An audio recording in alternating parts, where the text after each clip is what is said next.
In this video we are going to talk about the poem Since There Is No Help और इसको लिखा गया है Michael ड्रेटन के द्वारा। तो पहले इंट्रोडक्शन थोड़ा जानते हैं पोएट के बारे में, फिर बात करेंगे पोएम की भी। Michael Drayton was a contemporary of William Shakespeare.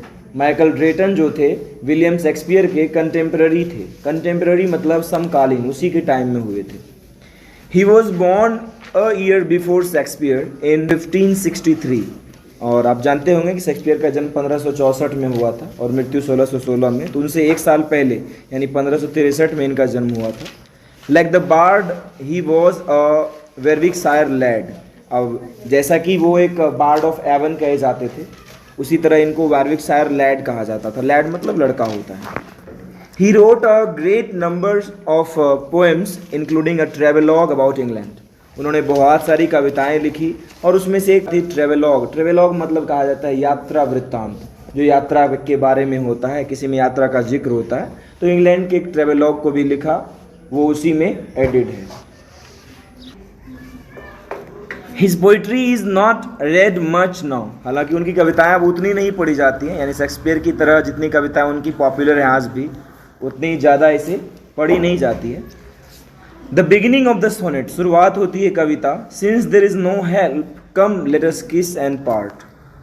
और पोएम का सेंस समझ सकते हैं, ये एड्रेस किया गया है, अपनी बिलवेड को एड्रेस किया है किस स्पीकर ने।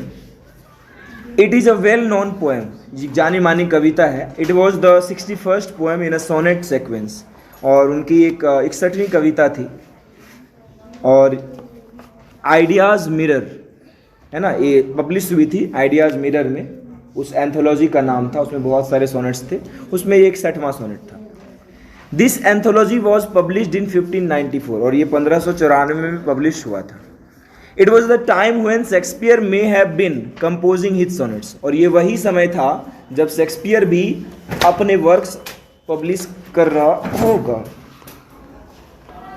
ड्रेटन्स sonnets are his attempt to woo a lady. Woo मतलब होता है किसी को कन्विंस करना, किसी को राज़ी करना। तो ये सोनेट्स इनकी जो लिखी गई हैं वो किसी लेडी को कन्विंस करने के लिए लिखी गई हैं। The lady was his patron's daughter, और वो लेडी जो थी उनके पैट्रन यानी उनके जो मालिक थी, संरक्षक जो थे, उन्हीं की बेटी थी, जिसका नाम था Anne Goodere. As the opening line suggest, जैसा कि शुरुआती लाइनों से पता चलता है, Drayton has lost hope of winning his lady. मतलब उसे ऐसा लगता है मानो कि वो अपनी प्रेमिका को पा नहीं पाएगा। The poem stands as a symbol for saying goodbye to someone, और ये कविता एक सिंबॉलिक है जिसमें कि हम किसी को गुड बाय कहते हैं, खास करके अपनी प्रेमिका को। But at the same point the speaker points out the possibility of meeting his love again, और साथ ही साथ ये यह भी पॉसिबिलिटी को दिखा रहा है कि वो उससे मिल भी सकता है फिर से। In the end of the poem, कविता के अंत में, द स्पीकर सेज, स्पीकर कहते हैं, and innocence is closing up his eyes, और मासूमियत अपनी आंखें बंद कर रही है। It could mean that love has finally died, कि आखिरकार उनकी जो प्रेमिका रही होगी स्पीकर की, वो मर गई होंगी।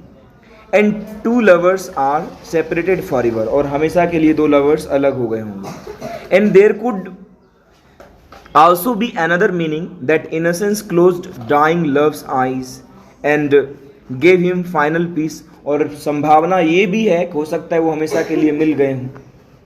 And warmth through the touch, और शायद खुशी जो है मिल जाने का वो हो। तो कहीं ना कहीं ये एक प्रिडिक्शन ही है। बस आगे देखते हैं। इन द फाइनल कपलेट, आखिरी के लाइनों में, the speaker addresses his love that only his love can fill life in them, कि सिर्फ उनका प्रेम ही उनके जीवन में रंग भर सकता है, जान डाल सकता है। In the beginning the author is positive, हालांकि शुरुआती में स्पीकर काफ़ी सकारात्मक हैं। The speaker gives example of separation, वो अलग होने का उदाहरण भी देते हैं, अलगाव का, जुदाई का, एंड इट्स रिजल्ट, और इसके परिणामों का भी। He says that if they will not show their feelings to each other, यदि एक दूसरे से अपनी भावनाएं साझा ना करेंगे, then the death of love is certain, तो इसका मौत जो है यानी इसका अंत निश्चित है। But in the end of the poem, लेकिन कविता के आखिरी में, ही says that his interest for love is still, कि उनका प्रेम के लिए जो रुचि है वो अभी भी है. It seems from the text, कविता की लाइनों से ऐसा लगता है, that this poem is a sign of true love, कि सच्चे प्रेम की एक निशानी है. Because the speaker is waiting for his love, कि वो अपने प्रेमिका का इंतज़ार कर रहे हैं, प्रेम का इंतज़ार कर रहे हैं. The speaker says no matter what happens, वो कहते हैं कि फ़र्क नहीं पड़ता क्या होता है, he will wait for her, वो इसका इंतज़ार करेगा. ही ऑल्सो मेंशंस, वो इस बात का भी जिक्र करते हैं, that the separation is the reason of meeting, कि हम लोग अलग इसलिए होते हैं कि हम फिर से मिल सकें. The poem is a Shakespearean sonnet, इसको जो लिखा गया है, जो फॉर्म है इसका, वो शेक्सपियरियन सोनेट ही है, इसका मतलब समझ ही सकते हैं. 3 क्वार्टरेंस और एक कपलेट है इसमें. इट इज़ अबाउट 2 लवर्स, ये 2 लवर्स के बारे में है. And how are they separated, और वे कैसे अलग होते हैं.